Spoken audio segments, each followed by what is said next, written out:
Guys, what's up? It's time to talk about the LG G7. LG said it is discontinuing the G series naming, but the new flagship might be named LG G7 after all. The device is expected to go on sale in April, and the first LG render of the phone appeared. According to the image, the top and bottom bezel will be even tinier than the LG G6, while the ones on the side will be non-existent.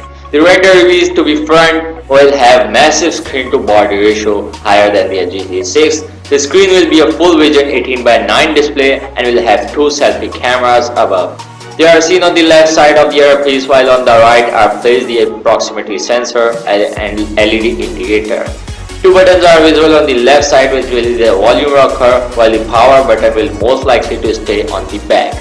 If LG really launched the LG G7 in the second quarter of 2018, it will most likely come with Snapdragon 845 and Quick Charge 4.0. The rumors specs including iris scanner for unlocking certain apps. I will show you in the next video because it's not leaked yet. And hopefully you guys enjoy this video, then thumbs up and don't forget to subscribe to my channel, and see you soon.